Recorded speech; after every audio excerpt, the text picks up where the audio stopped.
Okay, so we learned a lot about schemas and relations. Let's practice that a bit. And here's a simple example project which I want you to think about how you would structure the data for it. And then of course we'll also do it together.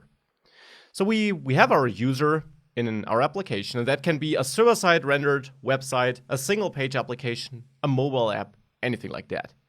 We got our app server. And in that app server, or to that app server, we send a couple of different requests. Because let's say we're building a blog, as the title says.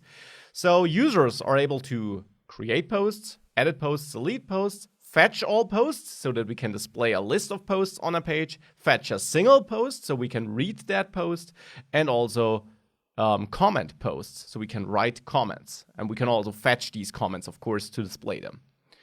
Now, we got our application server with our code being written in Node.js and .NET, PHP. We won't write the code here. This is not a web development course. We won't write any code here. We'll just structure the data for that and see how such a dummy request, how such a write or such an edit could look like.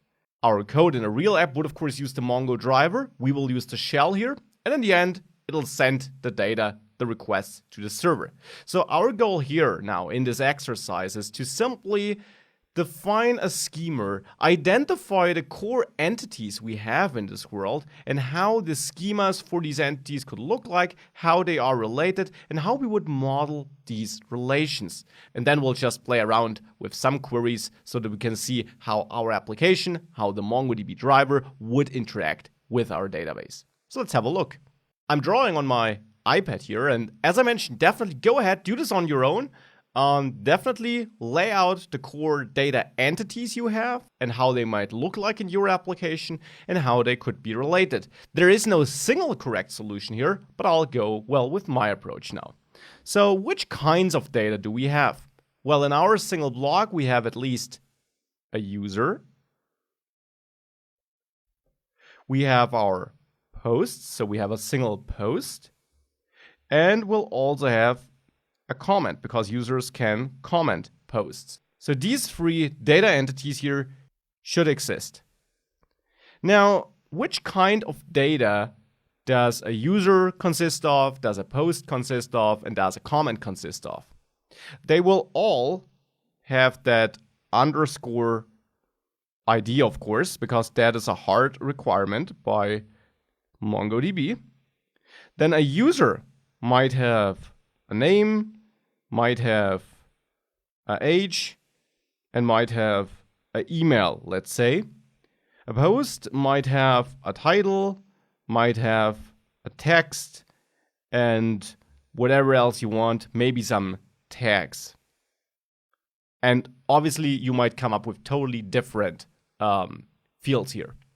Now, that is how that could look like. A comment will simply have some text, let's say. How are these entities now related? Well, a user can create a post and, of course, edit and delete it then. A user can also comment a post. So a post can have multiple comments where each comment also knows which user created the comment. These are the general relations we have in there. How could we now model that? Well, we got the whole variety of things. We could embed everything. We could go with one collection only. Let's say the post collection is our only collection we want to go with. And in posts, we then have our user, and that is an embedded document which holds the user data as defined here. And in post, we also have our comments, which is basically an array of nested documents. Sorry for my super ugly drawings, but here we would have that comment data in an array. So this would be the only collection we then have.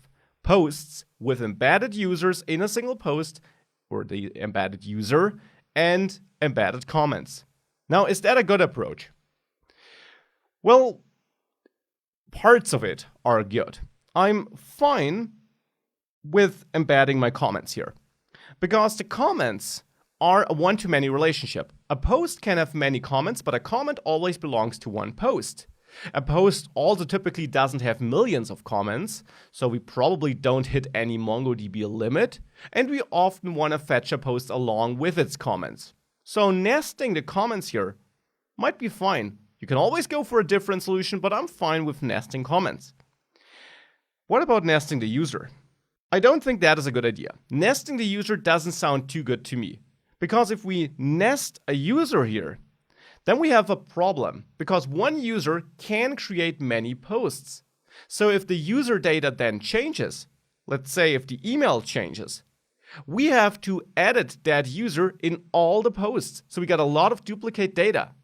And whilst that might not change on a daily basis, it certainly is not like a user never changes any data. So it's not such a low frequency that I would be fine with doing all these duplicate changes when they occur. So I'm a fan of actually creating two collections here.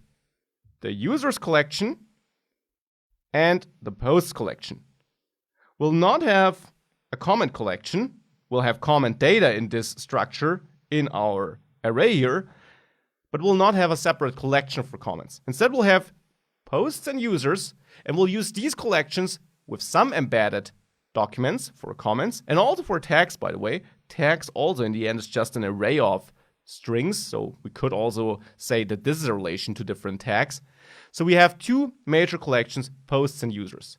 This is my solution, and I hope my explanations here are clear why I would not use a comments collection, even though you can of course do that, and why I would not use nested users.